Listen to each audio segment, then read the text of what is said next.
I believe you're happiest not when you're watching TV. You're not happiest when you're playing with your apps. You're not happiest when you're looking for likes. You're not happiest when you're fooling around. You're happiest when you're growing. I think we're hardwired. That it's a survival mechanism. We're happiest when we're making progress. So we have a deep fear of self-betrayal. And when we don't capitalize on our talents, what starts to happen is that we start to lose energy, we lose creativity, and we lose productivity. I believe that many of us, the reason we don't have energy, the reason why we're not as creative as we want, the reason why we're not as productive as we want, is because we have betrayed our talent, and the deep, wise, primal hero within knows of that self-betrayal, and we start to hate ourselves. Is that an interesting point, show of hands? The place of knowing within you knows that you've betrayed your talents, and we start to hate ourselves. And so we have a deep well of self-loathing inside of us that actually minimizes the four interior empires, and the four interior empires are the gateway into the exterior empires of creativity, productivity, performance, prosperity, lifestyle, and impact. How do you get to creativity, productivity, prosperity, performance, lifestyle, and impact? Through the four interior empires: mindset, heart set, health set, and soul set. So that first fear is important. Second fear, fear of standing out. Well, how are you going to innovate if you haven't worked through your fear? This is why personal mastery is the gateway into, it's the gateway drug into world class. Need motivation? Watch a top 10 with Believe Nation. Hey, it's Carmichael, and I make these videos because you are probably the most ambitious person in your circle, but you know you're capable of more, and you get that push by surrounding yourself with the best. So today, let's learn from one of the best, Robbin Sharma, and my take on his top 10 rules of success. Enjoy. Rule number 2, stop living in the past. Most people on the planet today are not living in the present, and they're certainly not living in the future. They are stuck in the resentments, the bitterness, the pain, the frustration, the disappointments of the past. You know, there are so many people on the planet, and they're really operating from the past. And here's what I mean. Something happened to them when they were little kids. They were told not to dream too big. They were told to dress like everyone else. They had a dream and the dream failed. Or maybe you were a teenager and there was someone that you loved and you got rejected. Or maybe you were 22 and you started a business and you failed in that business. And now it's 10 years later or 20 years later or 40 years later and you're still living in the past. I want you to really think about this. You know, most people on the planet today are not living in the present, and they're certainly not living in the future. They are stuck in the resentments, the bitterness, the pain, the frustration, the disappointments of the past. And it could be a month ago, it could be 20 or 30 years ago. And if you don't work through what happened in your past, you are resigned to spend the rest of your future stuck in the past. If you want to play at mastery in your craft, you want to play at mastery in your thinking, you want to play at mastery in your performance, you want to play at mastery in your income, you want to play at mastery in your service to humanity, you owe it to yourself and the best within you and the talent that resides within you to do the work required to let go of the past. I don't know what it's going to look like for you. It could be meditation, could be journaling, could be prayer, could be working with a healer, could be working with a mentor, could be affirmations, could be visualization, could be reading the books of the A players so that their thinking infuses and hypnotizes and recodes your neurobiology. But you owe it to yourself to release the past so you can free yourself from the things that happened that disappointed you and move into a bold and brilliant and gorgeous future. Please do not let a stained past deny your spotless future. Rule number 3, start from within. Let's start from within. Often we wait for more heroes and we wait for leaders to show us the way when deep in our hearts we know the way. And we know that by standing steadfast around our ideals, by pursuing our mighty missions, which make us happy, by expressing our genius and our glory that we have within us, and by standing for honesty and truth and dignity and love for all, we lead the world in our own unique way. And so please don't give away your power to the economy. Don't give away your power to the pandemic. Don't give away your power to the disruption. Don't give away your power to the trolls that are out there. I mean, I'm seeing so many people, they're unhappy. And so what they try to do is they try to take other people down because they're angry. And what I'm suggesting to you is be a light in the world. Christopher Morley said we can curse the darkness or we can be a light. And I think, hatred doesn't bring love into the world, to state the obvious. So also use this volatility of the planet right now to grow in your creativity. What I find is when things are very uncertain, I become more vulnerable. And when I become more vulnerable, I become more intimate with my creativity. So I want you to think about that. How you can produce your magnum opus, how you can produce your tour de force, how you can write that book you've always wanted to write or launch that movement you've always wanted to launch by exploiting any fear or insecurity that you're in for a greater purpose.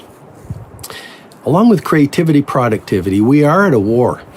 And we are at a war against diversion and trivial amusements and distractions.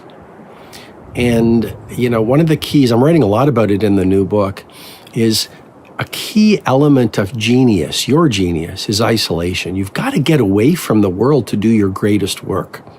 When I was a young lawyer, I worked with a lawyer who used to book a hotel room in the city we lived in when he'd be working on a big trial. And he just locked the door, put do not disturb on the phone, order room service, just to isolate himself to get into his state of deep flow. And I know I do my best work when I'm away from the world and I turn off my phone for days and I don't check any notifications and I'm literally lost to the world. And that's why I think so many artists live by the sea and so many artists, isolate themselves in a little cabin. I think of Andrew Wyeth. I think of J.D. Salinger. These people had these cottages where they would go and work for hours so they could experience transient hypofrontality, which I've written about in the 5 a.m. Club. You can learn about it. It's really the key to genius, and you need to know it if you want to bring your genius to the world. Anyway, remember that the key to productivity is isolation. And then I think the final few things I would share to navigate this world that we're in would be, kindness is so important. And that involves the basics that are often not so obvious. Saying please and thank you. Please means I appreciate you. Thank you means I respect you. Being on time, which is the trait of royalty. I think punctuality is the trait of royalty in many ways. And just communicating in a way that's respectful. You can say whatever you want so long as you communicate it with respect. Sometimes I see people online, they say, I disagree with you. Look, disagreement is absolutely fine, but why do you have to say it like that? Just say, here's another way to look at it. Here's how I look at it. Communicating in a adversarial or antagonistic way doesn't serve anyone.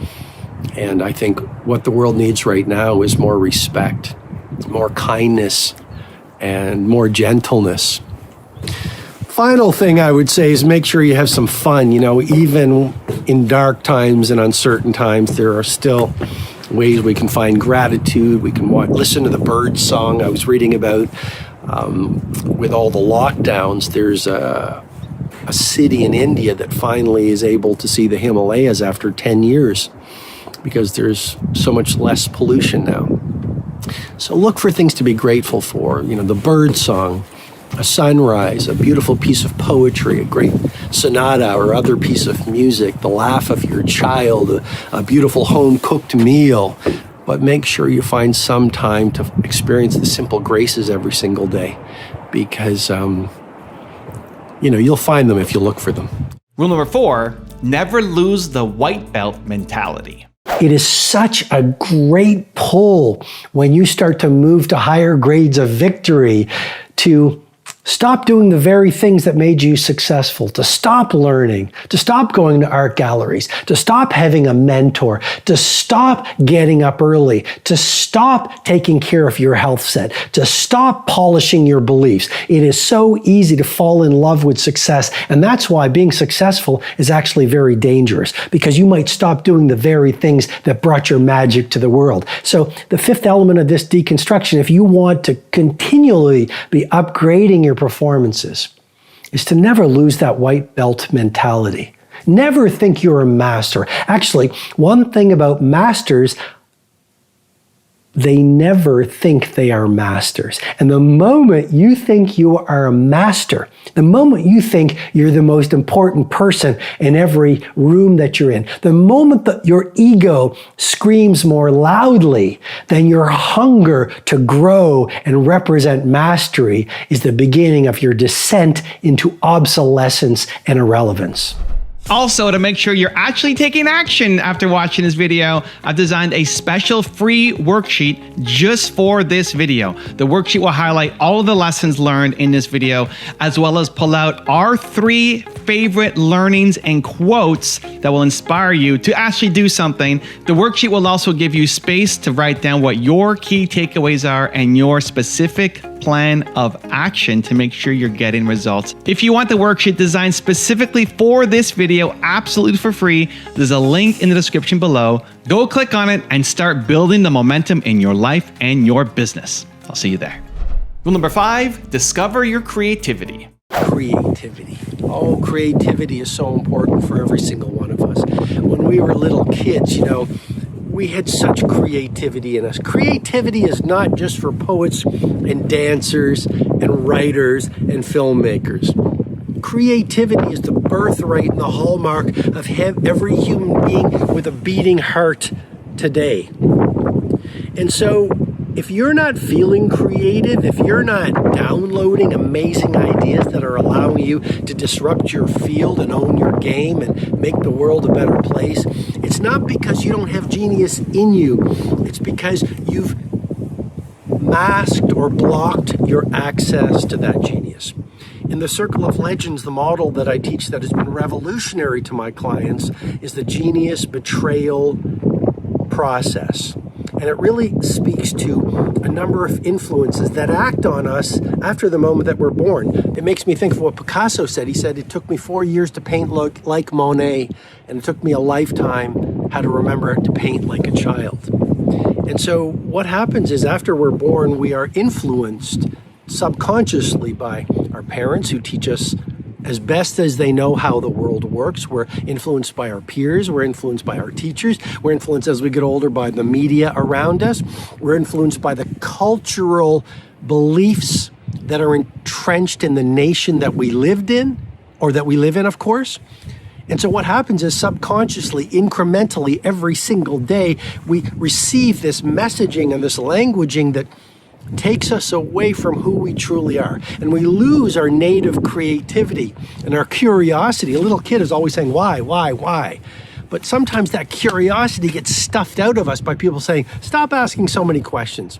And by the messaging of the media and the culture saying, stop asking so many questions. Don't dream that you can be an astronaut and an empire maker and a startup entrepreneur or a great teacher or a frontline worker. Play in a box, think small. And after a while, year after year after year, we start to think small and we start to betray our genius. We start to give up on who we are and we forget who we truly are. In many ways, the process of self-mastery is not transformation, it's remembering. A human life is a short ride. Now, is that something that's depressing? No, it actually is something that can be inspiring and activating in the most positive way of ways. Once we know that our days are numbered, whether we live for 100 more years or 1 more year, it reminds us that we must not hold back on expressing our primal genius. We must not hold back on doing what feels most right to our hearts, our characters, and our souls, for fear of rejection or being laughed at by the chattering crowd. You and I must realize the potential and the gifts and the talents we've been blessed with, not only to live these soaring lives that destiny wants for us, but for the benefit of a better world. There's a little bit of wind where I am, so forgive me, and I think we're going to be okay. But usefulness. I wrote a book 22 years ago called Who Will Cry When You Die, which was all about legacy before legacy became a popular thing to contemplate. And I think ultimately life is a short ride, and I think ultimately you do want to think about how you'll have impact on the world, because even a long life is a temporary ride. And I think when you look at people who are in their final stages of their life, they don't wish they had more money, and they don't wish they had more fame, and they don't wish they had bigger houses, and they don't wish they had bigger titles, and they don't wish they had whatever you want to fill into that blank that I'm figuratively speaking just put in there for you. No, at the end of our lives, we all have the same human longings at the end. And these are things like greater connection with those we loved. We wish that we had walked the earth more lightly. We wish that we had been kinder, and we wish that we had been more helpful to our neighbors. Rule number 6, have faith. On the dreamer's journey, there's a key word that I invite you to consider, and it's called faith. And you know what faith means, but you have probably at the front end of this year developed a series of goals and high-value targets and your personal Mount Everest. And then there's that lag time between the fulfillment of your desires and waiting for them to come true. And that's a period where often we feel frustration and we actually feel doubt. Will my dreams come true? Will I make them true? Why is it taking so long? And that's where we get to do a faith walk. We get to say we've done our best, now let life do the rest. And we have to trust that things will unfold at the time that is best for them to unfold. The universe really does have our back, and when we don't get what we want on the timeline that we expect, please trust and know it's because you are being protected and something even better is coming. Rule number 7, stay consistent. Psychologists will tell you that your daily behavior always reflects your deepest beliefs. I'm going to say that again because it's so important. Your daily behavior always reflects your deepest beliefs. Our daily behavior, what we do every day of our life, it always is in alignment with our story of how we see ourselves in the world. Mm-hmm. Most of us, we have been born into brilliance and resigned into average. Because from the moment we've been born, we pick up these beliefs from the people who raise us, our teachers, our peers, media, society. And so all of those messages intellectually and emotionally that we pick up through what we learn and what we experience, micro and macro trauma, it starts to contract us. When we are first born, we're possibilitarians. We little kids want to be astronauts, and they want to be firefighters, and they want to be billionaires, and they want to be inventors. And then they, 40, 50 years old, they've been contracted and brainwashed and heart-washed into forgetting their promise and their potential. I know your show's so much about people's promise and their potential. So the first part is working on your story and reverse hypnotizing yourself. And we can talk in the Everyday Hero Manifesto has hundreds of tools to help you do that. Second word I said was practice. Most people, they go to the gym to practice. They want to be a better skier. I know where you're from, there's great skiing. Well, all change is hard at first, messy in the middle, beautiful at the end, right? So just start practicing the new skill. It'll be hard at first, it'll be messy in the middle, it'll be beautiful at the end. It's a process. People understand that for skiing, they understand that for chess, they understand that for any skill, But when it comes to personal mastery, they want it in an instant, or they have a belief that it doesn't even work. So practice. We have a gift, a human gift. It's called neuroplasticity. We all can transform. We're built to grow, but we try it for a few days. We listen to a podcast like this, and we don't stay with the process. University College London says it takes 66 days of daily practice to wire in a new habit until it becomes automatic. Most people won't stay with it for 66 days. But I think that idea, if you stay with it for 66 days, is powerful. Now people go, oh, I better stay with it for past a week. Third word I used is consistency. What you do every day is so much more powerful than what you do once a year. So start rewiring your story and your philosophy, and then start practicing like any other skill. Make personal mastery a practice, and that's why the 5M Club is a global movement. It's an institutionalized morning practice to work on yourself while the rest of the world is sleeping. And then finally, consistency.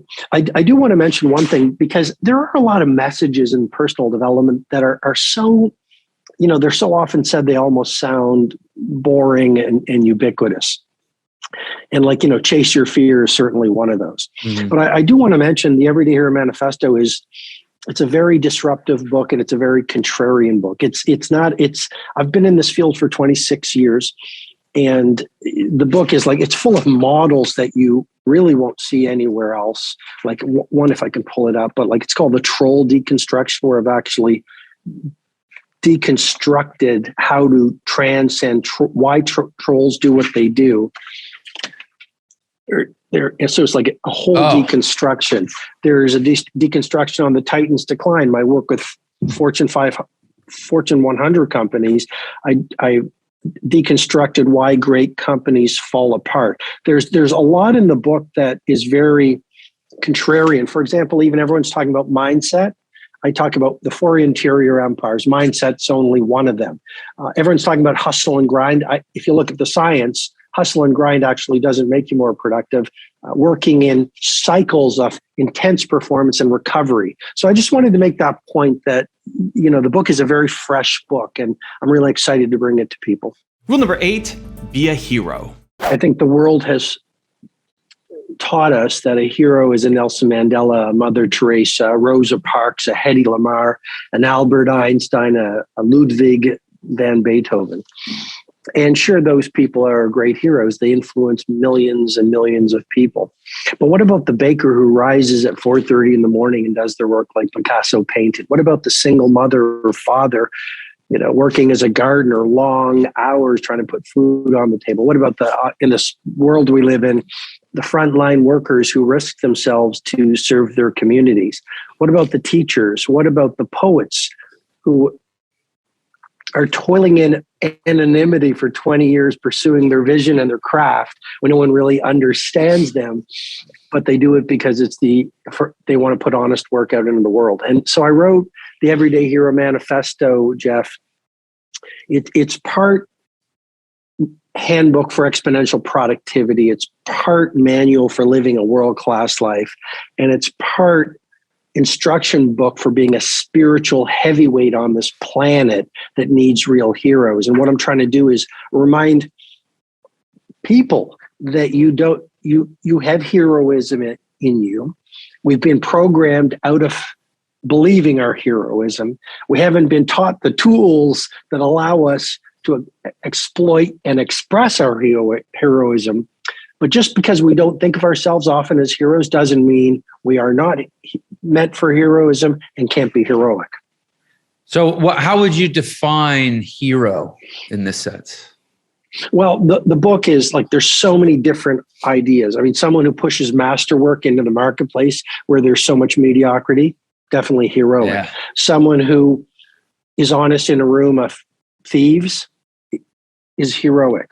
Someone who has a vision for their future and what I call a mighty mission, and then progressively moves towards living it, even if there are trolls and haters and cynics, is a hero. Someone who is something as simple as, you're at a bus stop or you're at a train and you see someone in need. I was just doing a little traveling someone needs help lifting their bags onto the train. You just do it.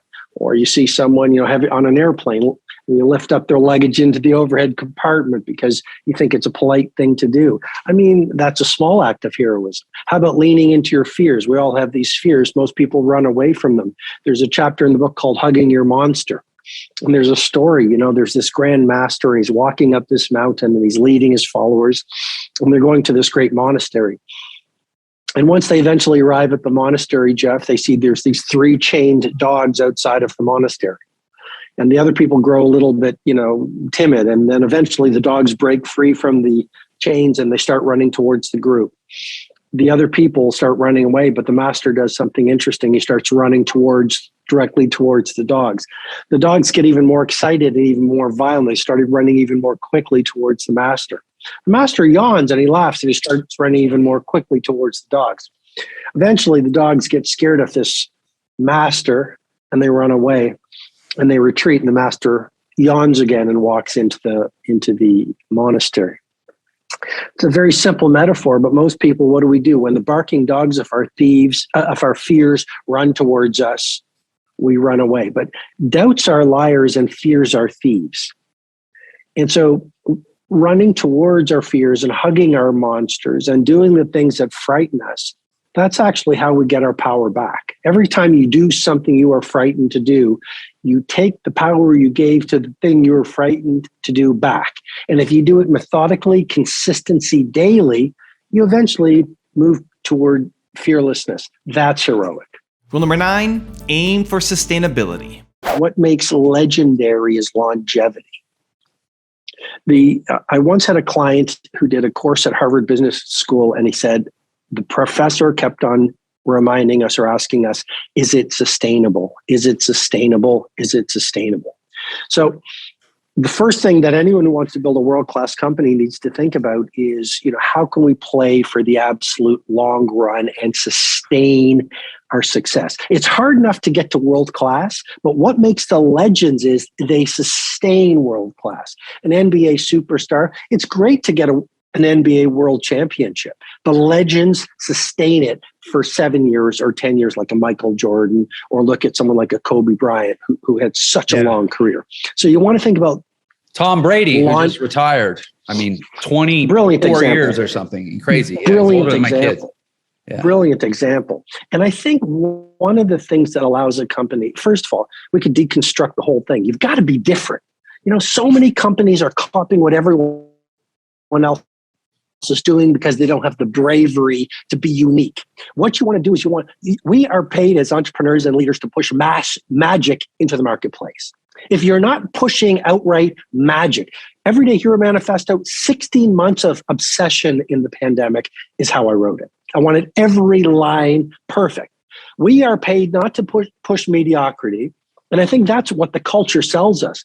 It's better to push 1,000 mediocrities than a piece of magic into the marketplace, is what the culture says. So you've got all these entrepreneurs pushing out work, books, code, everything every day. Take 4 years, and I'm just giving a metaphor, but Michelangelo spent 4 years handcrafting the ceiling of the Sistine Chapel.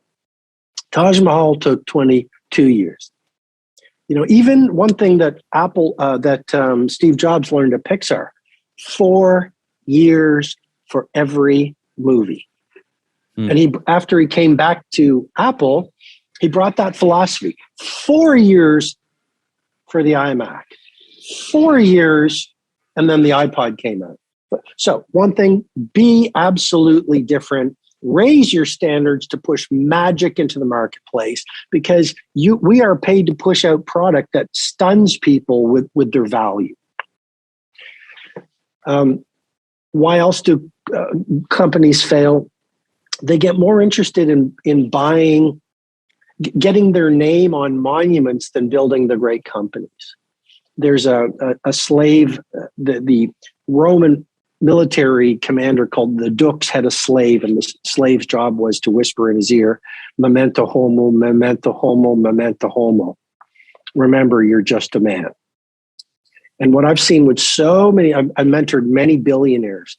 One of the biggest snares they fall into is the world loves them, the world adores them, they actually start to believe it.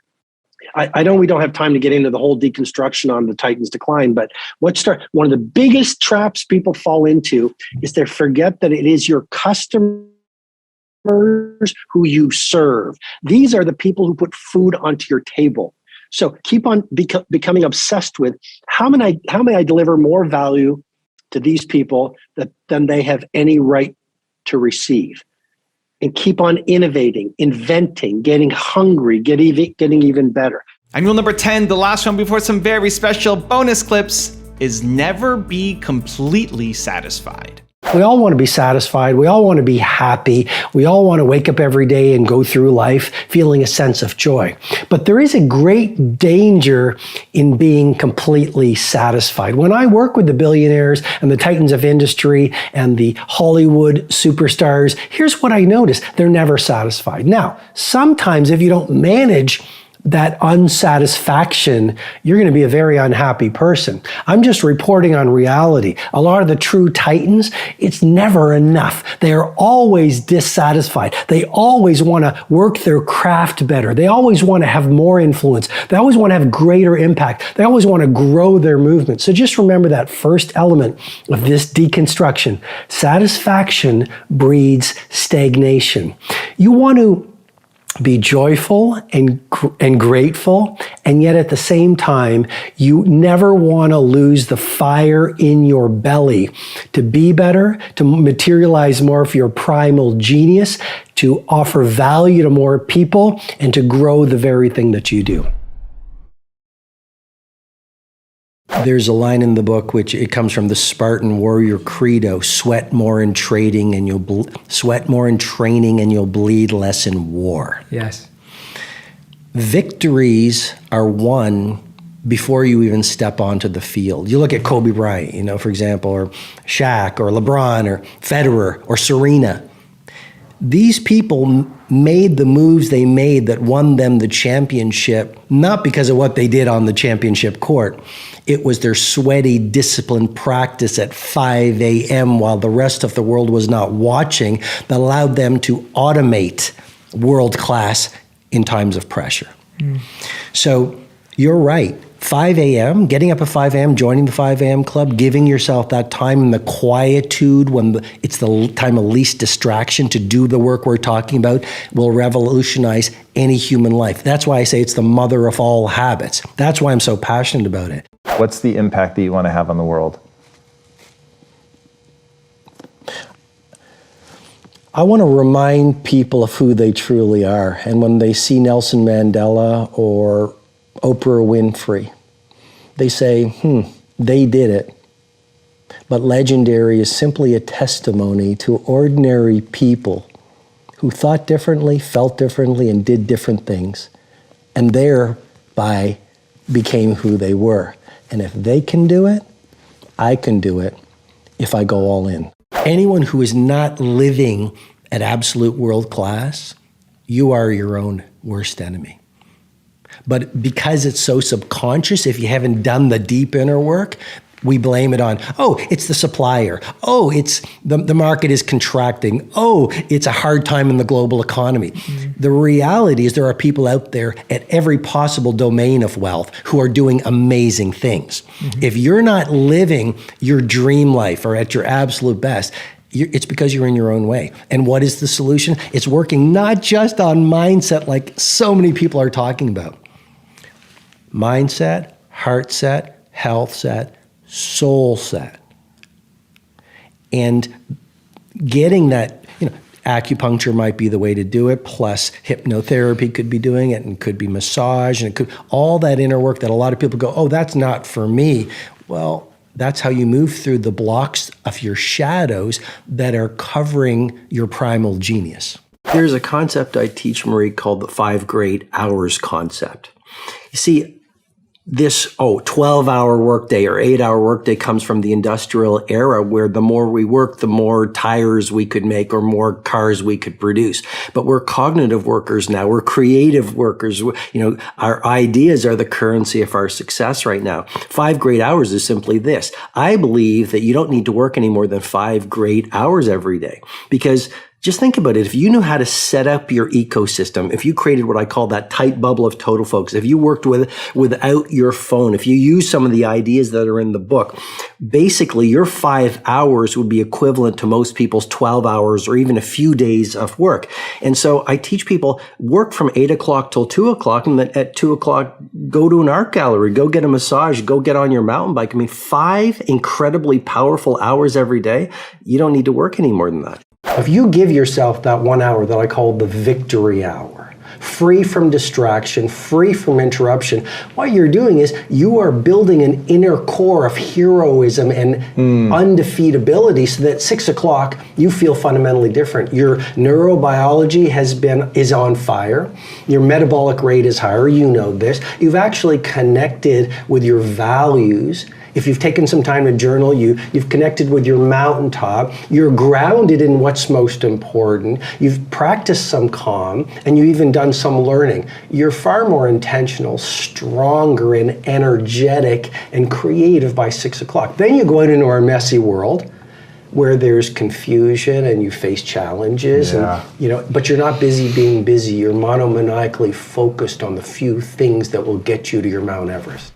When I was growing up, my father, who's just celebrated his 83rd birthday, beautiful, and he's one of the great heroes of my life. And when I was growing up, Marie, he shared something from Rabindranath Tagore, the Bengali poet, that I've never forgotten. And my dad used to say, son, when you were born, you cried while the world rejoiced. He said, Robbin, live your life in such a way that when you die, the world cries while you rejoice. And what I mean by that is, no matter how long we get to live, like right now, everyone on the planet, in 100 years, we're going to be dust. Dust. Total dust. Powder. And so all the things that we think are so important, the accolades, applause, the number of likes, followers, bikini pics or wearing the right watch, none of that matters. And I believe only 2 things matter on the last hour of our last day. Number 1, who did you become? Were you good? Were you authentic? Did you walk towards your fears, and as messy and bloody as it was, walk through them so you wear your scar tissue with pride? Get your morning routine right.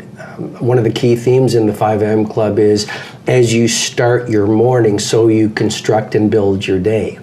The Spartan warriors said it amazingly. They said, sweat more in training and you'll bleed less in war. So you look at most people and they begin their day like a 5-alarm fire. They start checking their email, they start, hitting the ground running. And so what the 5 a.m. Club method is really all about is the 20-20-20 formula that has worked amazing results with the Titans and the A players and the billionaires and the sports superstars that I've worked with. And it's simply the first 20 minutes of your day is intense exercise, and we can get into why that's important in terms of dopamine and reducing cortisol and serotonin and norepinephrine.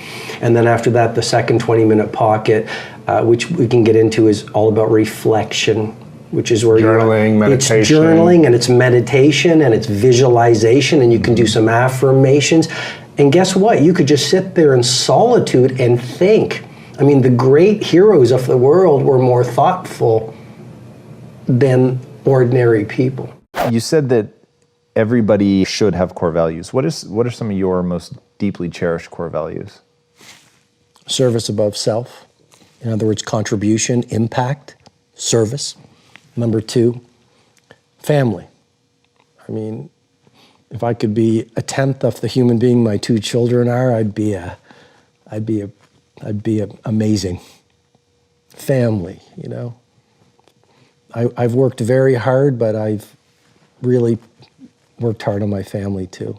Even trying to be a great son, a great brother, all those things. Because we all know, to get to the last day of your life and say, I made a lot of money and I got a lot of likes and I sold a lot of books and I impacted a lot of people, and your own family never got to know you, that's heartbreak.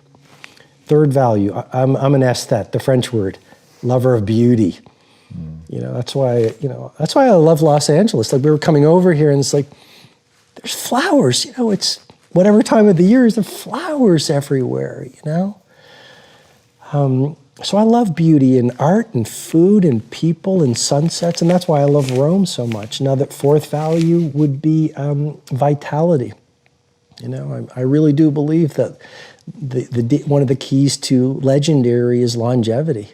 I mean, I want to live till 177. I want to, you know, right? I mean, I'm biohacking and I'm resting and I'm doing the 2 massage protocol and everything possible so I can be rocking my craft and serving as many people as possible when I'm into, you know, I mean, one of the things I'd say is you never want to let an old person anywhere near the inside of your body, right? Because, and we could get into epigenetics and the fact that we have a chronological age and a biological age, but vitality is important. And then I think the final core value is lifestyle. You know, we can serve the world, and that's very important, I know, to both of us. But life is ultimately a really short ride. And so I want to really be around only people. I mean, I am focused. I only want people in my orbit that bring me joy or fuel my joy. I only want to do the pursuits in my business and career and life that bring me joy.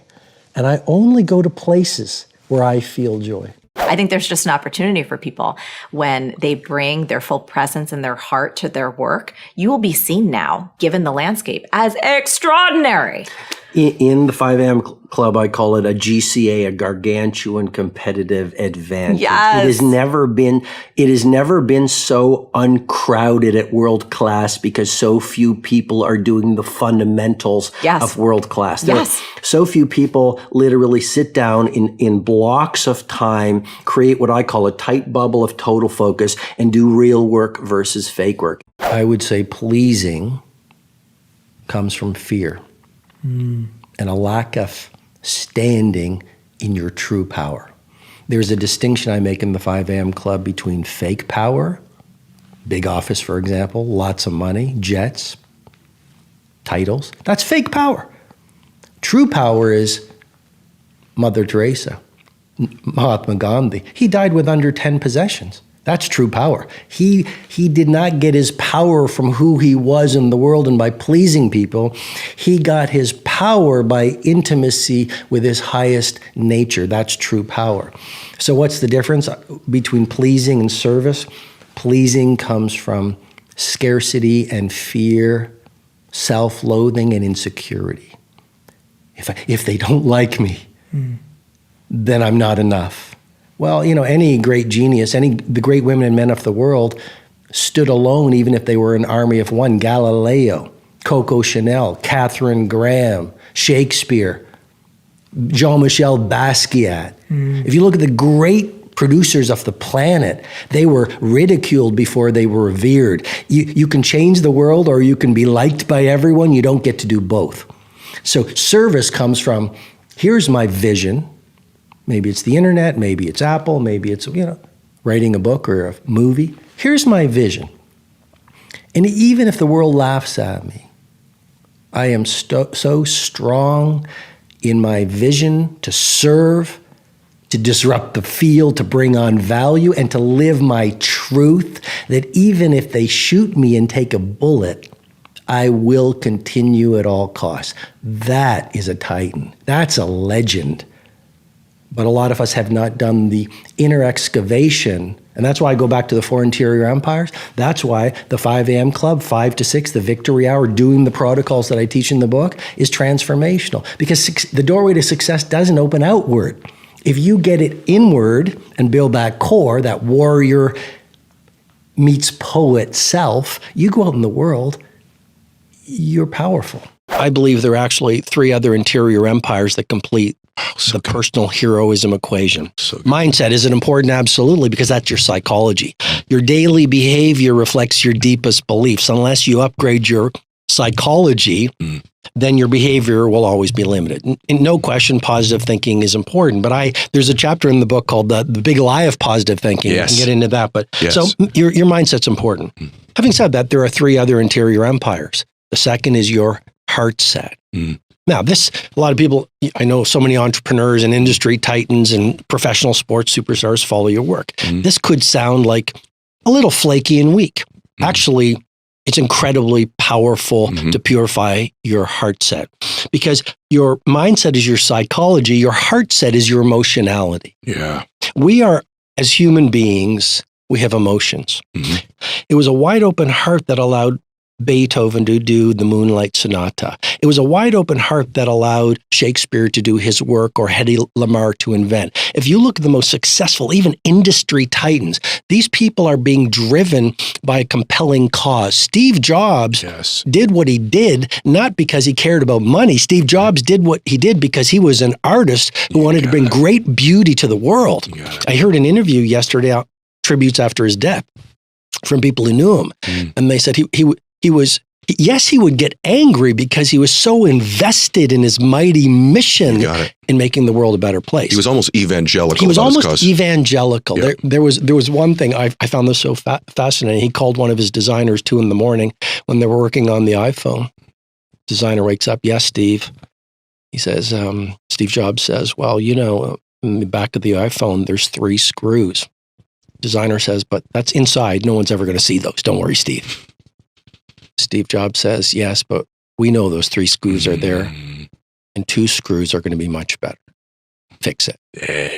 So heart set is our higher level emotions like gratitude, awe, and wonder. And yet here is the key point. Our heart set also is all the suppressed emotions that we pick up as we go through life. Carl Jung called it the shadow side. Sigmund Freud said all of the suppressed emotions that we do not feel, like guilt, anger, shame, disappointment, frustration, that we pick up as we go through life. If those are not dealt with, they come back in ugly ways. And they're suppressants to your genius. That is the absolute key, because if our society doesn't welcome us to work through those. So what it creates is, in the book, I call it a field of hurt. And so you can go to all the productivity courses, you can read all the business books, you can learn exactly what to do about mindset, but you're never going to get to world class or greatness, because there will always be a block between who you are and who you truly are because of all of those suppressed emotions. Once you learn how to release them, you get intimate with your inner heroism. Your creativity soars, your productivity soars. You actually open your heart to love. Great products are made of love. Great teams are built of love. Great movements are launched from love. Then there's mindset, there's heart set, there's health set, and then there's soul set. Soul set is your spirituality. I'm not necessarily talking about religion, but once you turn down the loud voices of your ego, and we can talk about the tools to do it, and you start to hear the silent whispers of your inner hero, you start living the truth. And when you do that consistently, you become the most powerful person in every room that you're in. And you don't need to worry about branding, because your character and your energy and your love is the messenger for every single thing you do. It's easier to behave yourself into a new way of thinking than think yourself into a new way of acting. So act first, and then you'll start to think and believe it, as opposed to think and believe and then start acting. Practice being spectacular long enough that unspectacularity has no ability to enter your orbit. Right? I mean, how do the great athletes become great? You know this, you're an athlete. Practicing nonstop. It's just practicing nonstop, and the behavioral researchers call it automaticity, right? You practice, people go, well, how do I get discipline? Well, discipline is a muscle. You are someone's undisciplined, and then you get out of the bed and you get up early, or you make your bed, or you do 25 push-ups or whatever. And you do it, and you do it, and you do it. And through the power of neuroplasticity, the malleability of the human brain, it's almost like a metaphor is for anyone who wants to make a change and who says, I can't do it. Well, your can't do it is the reason why you're not doing it. Because the can't do it is your weaker self versus your heroic self. So it's almost like a metaphor. You wake up in the morning, and you want to do something. Let's say it's to be a more focused, better performer, because an addiction and distraction is the death of your creative production. So it's almost like a wide open mountain meadow. And the first time you practice turning off your phone and practicing what I call in the Everyday Hero Manifesto, the 5 great hours rule. Forget working more than 5 great hours a day. 5 sweaty, intense hours. So say you want to practice that. It's almost like you're walking in a mountain meadow, and it's a pure mountain meadow. You do it after a few weeks, now the meadow becomes a trail because you've practiced it. Eventually the trail becomes a road, and you keep on practicing it, and eventually the road becomes a highway. And if you keep on practicing it, the highway becomes a super highway. And then if you look at the neurobiology, you've got this circuit, and around it starts to form a fatty tissue called myelin. And some people believe, some neuroscientists believe, that myelin is the secret of genius. That's why Wayne Gretzky could send the puck to where it was going versus where it was. That's why Steve Jobs could see around corners, and he was, this favorite word I love, prescient. He could see where everything was going before anyone else could. It's not because these people are cut from a different cloth. It's because they run different protocols, think different thoughts, and they do different things. And what I'd say to wrap that up is, to have the results only 5% of the population has, we've got to be willing to be brave enough and faithful enough to do what 95% of the population are unwilling to do. Being meticulous, if not impeccable, around promise keeping is a great way to increase your self-discipline and your willpower and your character and your spirituality. If you say to someone you will call them next week to take them for lunch, do it. You say to someone you're reading an amazing new book, you've heard about it, it's called the Everyday Hero Manifesto, or any book, of course. And you say you'll send it to them because you love it so much, do it. And as you become meticulous and outright impeccable with keeping your promises, you get to a place where you simply cannot not follow through on your promises. And it builds such credibility in other people's eyes, but it really gives you this iron will. Even if you say you're going to do a workout, so your self-promises, follow through on those. The more you follow through on self-promises, the stronger your willpower gets. Remember, it's like a muscle. The more you use it, the more you exercise it, the stronger it will become.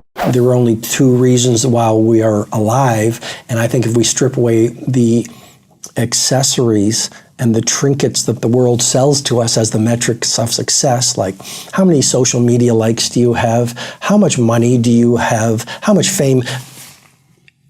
In the book I say JPF is always more valuable than FFA. Joy, peace, and freedom is 1,000,000 times more valuable than fame, fortune, and applause. And ask anyone who has fame, fortune, and applause what they would be willing to give for joy, peace, and freedom.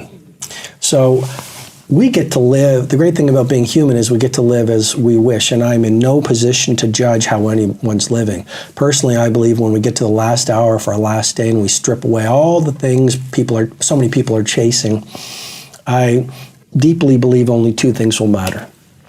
Number one, who did you become? As compared to our promise, how much of it did we materialize through the work we're talking about? And number two, how many people did we help? I mean, to me, it's like, and they're connected, because the more you own your truth and move through the layers of fear, doubt, disbelief into your most creative, productive, powerful, loving, decent, noble self, the more you will start to see yourself as an instrument of service to the world. I think that's our fundamental nature. It's to give. There's such power in personal improvement. I saw a comment section of an online newspaper, and someone was mocking the idea of self-improvement, but Michelangelo's David in Florence, Beethoven's Moonlight Sonata, Jonas Salk's Vaccine, the ceiling of the Sistine Chapel, Da Vinci's Mona Lisa, the Taj Mahal, those were all examples of self-improvement.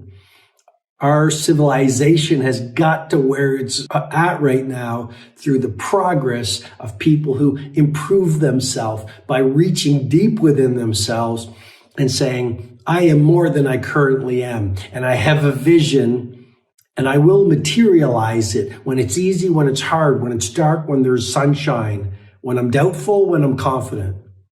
So the second word representing the second piece of advice I'd give if I was dying, let's say, would be grow. Use each day as a platform to build your knowledge base so you can deliver more value. Use each day to grow in your self-awareness. Use each day to grow your muscles and your physicality. Use each day to read and pray and meditate and journal so you grow into and glorify your greatness. Begin. You know, I hear that a lot. Like, where do I start? I would say there is huge power in beginning. There's huge power in starting. It's almost like the universe begins to support you when you take that first step. Yes. I would say believe in you when no one else believes in you until the whole world believes in you. I think the reason why we even have the question of where do I begin is from fear. We're paralyzed. So it's start to believe in yourself and start to read books and realize all the great heroes were anonymous for 25 or 30 years before the world celebrated them. I would also say genius is less about genetics and more about your habits. So, you know, start with the philosophy of beginning and starting. Start to believe in yourself. Understand that you're going to be laughed at. You're going to be misunderstood. And every great hero is misunderstood at the beginning. But then install the right habits. And this is where the methodology does follow the philosophy. Yeah.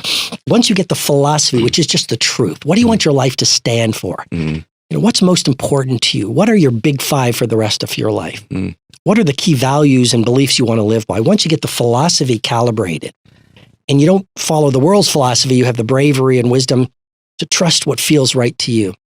Then start installing the habits that science have proven to work. And for me, it's been the 5 a.m. club is very powerful, the 5 great hours rule, the second wind workout, which is basically if you believe exercise is valuable, why would you only do it once a day? The micro bravery, a great pre-sleep workout, the weekly design system, etc. One of the greatest of all spiritual pursuits is learning how to let go, learning how to let go of people who hurt you, learning how to let go of events that have disappointed you. It is not until you really get good at letting go that you can advance into your bullish and brighter future.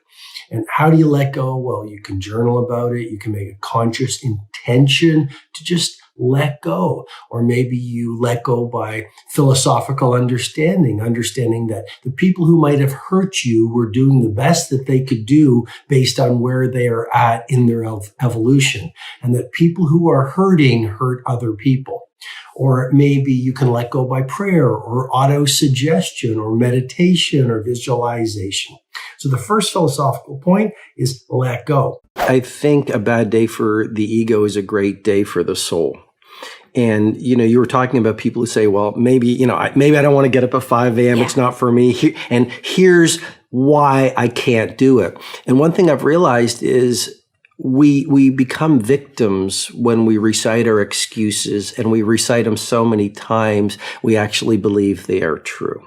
And I think you can cling to your excuses, or you can go out there and have an impact and live a fulfilling life and be highly creative and enjoy the magic life, but you don't get to do both.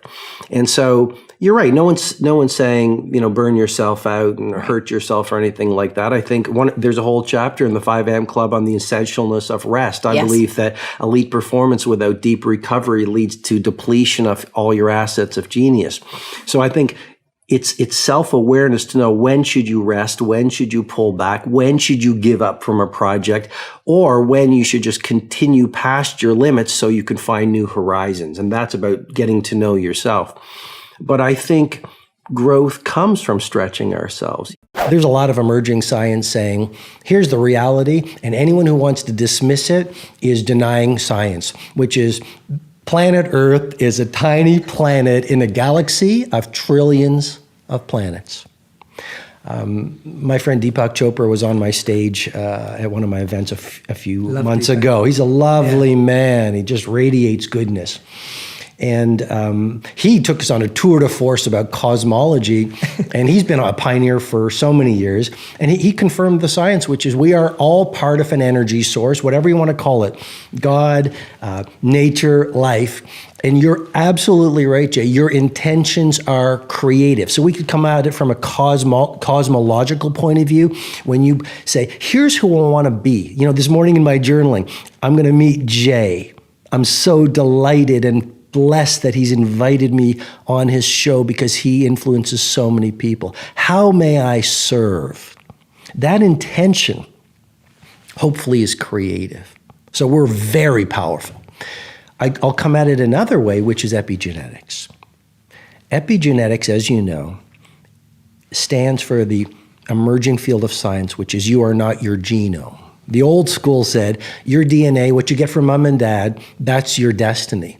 We're now realizing that epigenetics means our environment, our daily rituals, like getting up at 5 a.m., our thoughts, what we eat, our peer group, etc., literally affects the upregulation or downregulation of our genome.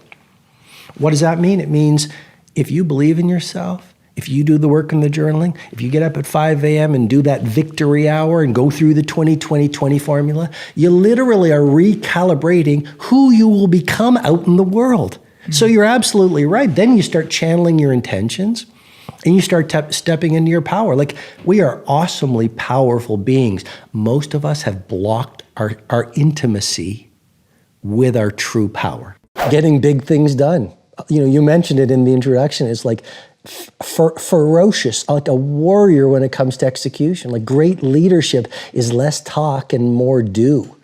You know, it doesn't really matter what the chatter. I mean, it's all about execution, implementation, and application. So they get things done. And we live in a world where, you know, we pull out the phone, people, I'm going to get this done and I'm going to get that done. We say to people, oh, I'll send you a book. It doesn't get done. Even worse, we lose self-respect from the promises we make to ourselves that we break. That's where it all starts. Like, it's so, you know this, it's so important. Your income, your impact, your relationship with creativity, productivity, and the world, it all comes down to your relationship with yourself.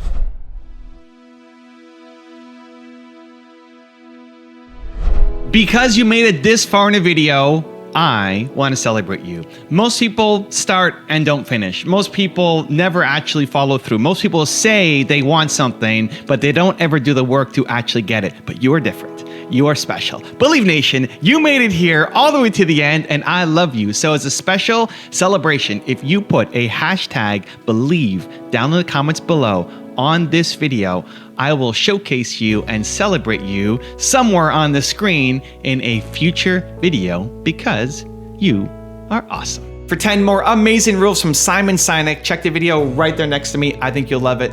Continue to believe, and I'll see you there. I get asked very often, you know, what are the most important characteristics of leadership? Vision, charisma, you know? I know plenty of incredible leaders that aren't big Steve Jobs visionaries, you know? They're just not.